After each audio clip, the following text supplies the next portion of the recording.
Assalamualaikum warahmatullahi wabarakatuh. My name is Hani Shafika binti Marhir Nizam and I'm from class 4A.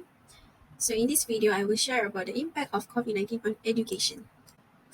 As the world becomes increasingly interconnected, so do the risks we face. The COVID-19 pandemic has not stopped at national borders.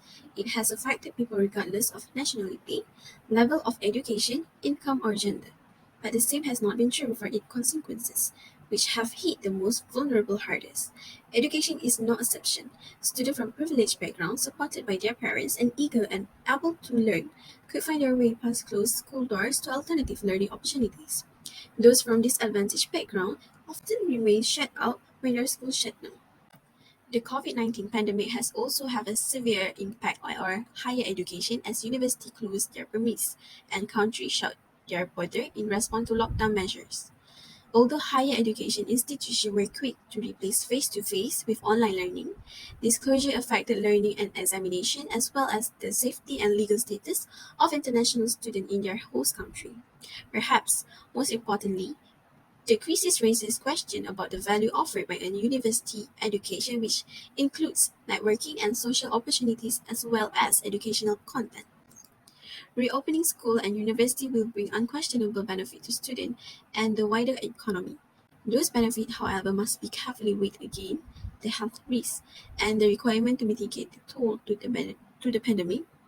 The need such the need for such trade-off call for sustained and effective coordination between education and public health authorities at different levels of government, enhanced by local participation.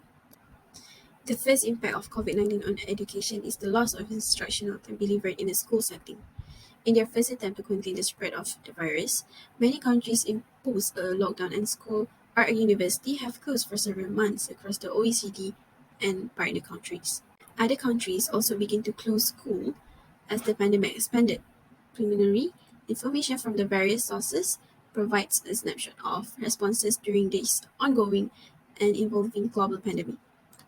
However, not all countries hit by the pandemic closed off all their schools.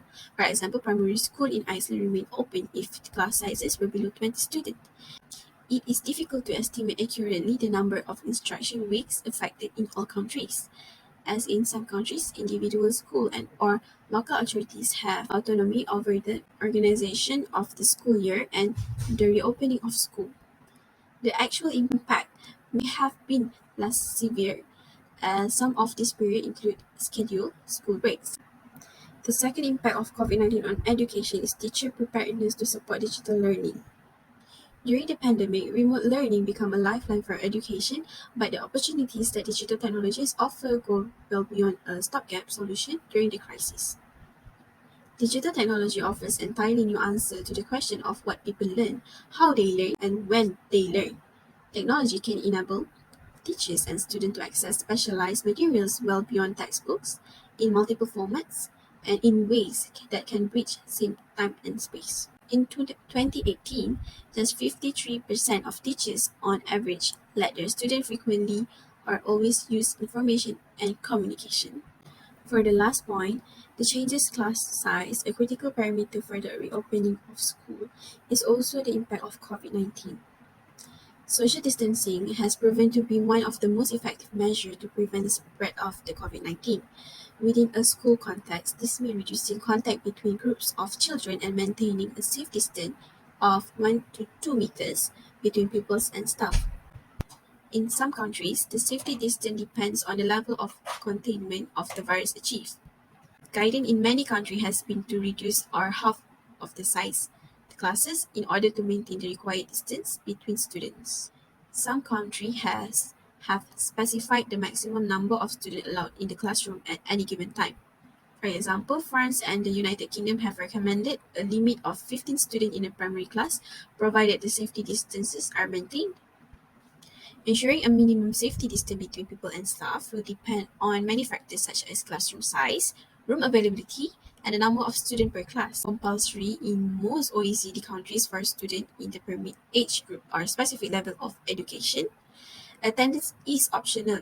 To ensure all students have the opportunity to benefit face-to-face teaching in a context-reduced class sizes, schools in about 60% of OECD member and partner countries are organizing shifts to alternate students throughout the day, we cannot accommodate them all on site unless school can establish effective forms of hybrid learning which combine on-site and online learning experience.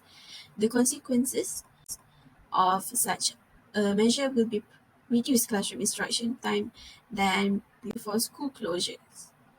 Distance learning has therefore remained in place in most countries until the end of the academic years to continue support students, including for those who have opted not to or cannot attend class for of personal health reasons.